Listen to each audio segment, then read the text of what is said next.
Hello everyone, this is Dave Larson with Fitness Technology Services. What we're going to do today is we're going to change this motor controller on this F85 machine. The procedure is really about the same between the 80, the 85, 60, 63. They kind of run into the same really issues or not issues. It's pretty easy to do actually. First thing you need to do, of course, is remove these screws. There are a total of 5 of them, 2 on each side and 3 along the back here. I've already loosened them up.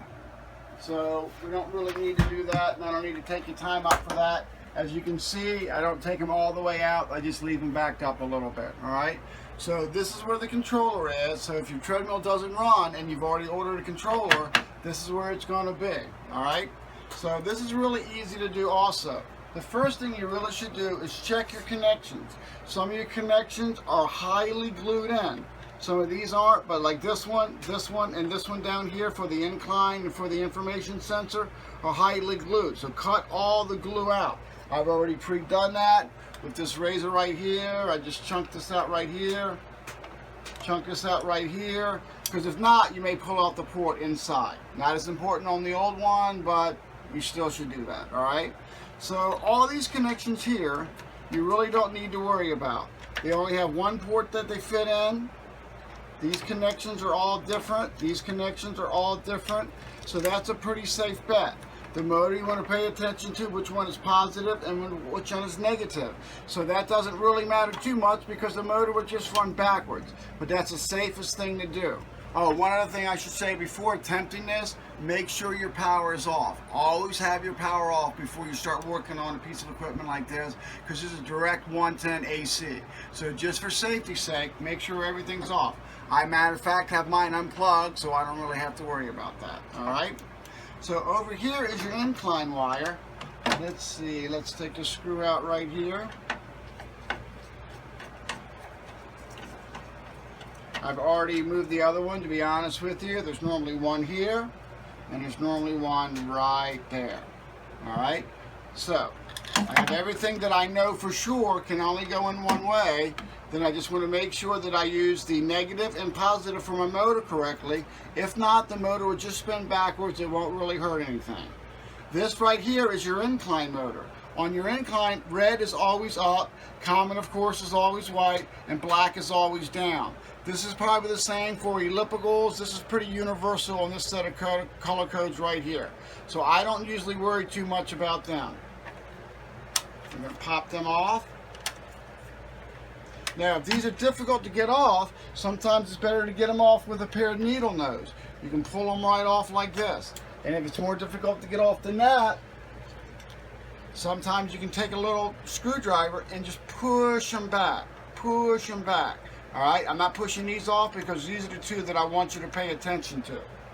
All right, so on your incoming AC, just make sure they're correct. The other wires don't really matter.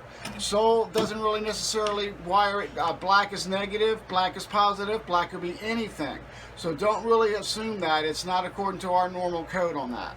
All right, so you just kind of pay attention. This one does say AC in.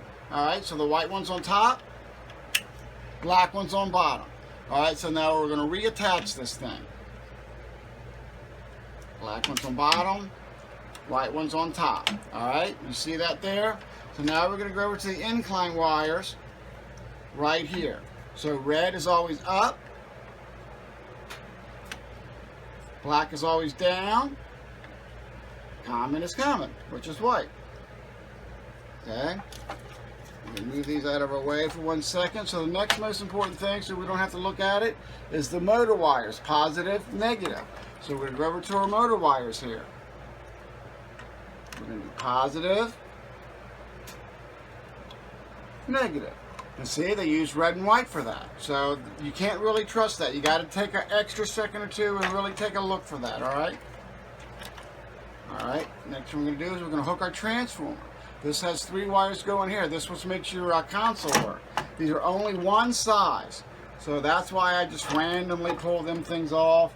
I don't worry about it. See, look, you really couldn't make that mistake if you wanted to. So they can't make that mistake. I'm going to plug it in there, and that forces this one to go in here. All right?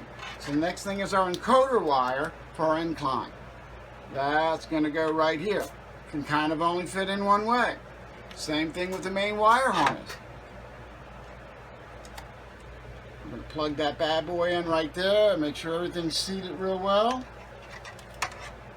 We come over here. This is our speed sensor wire. We're going to plug our speed sensor wire in right there. This is the wire that goes around, connects right there. All right. So even though it's only for a video, I want to put at least one screw in. So we put the screw back here.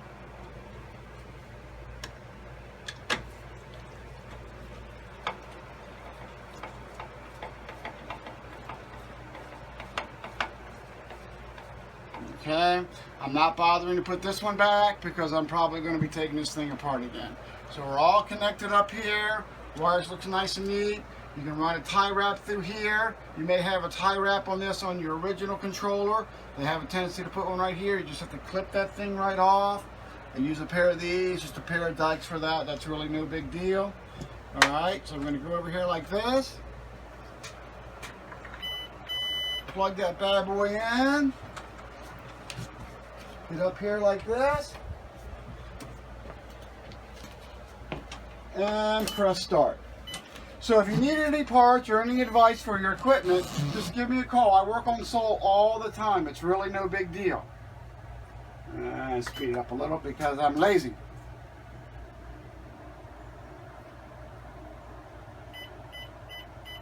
Come on. There we go. There's a little bit of ramp up time there, but everything's working perfectly, okay? So that is how you change your lower motor control board on a F80 or any Soul machine, all right? Hopefully this was helpful. Thank you very much.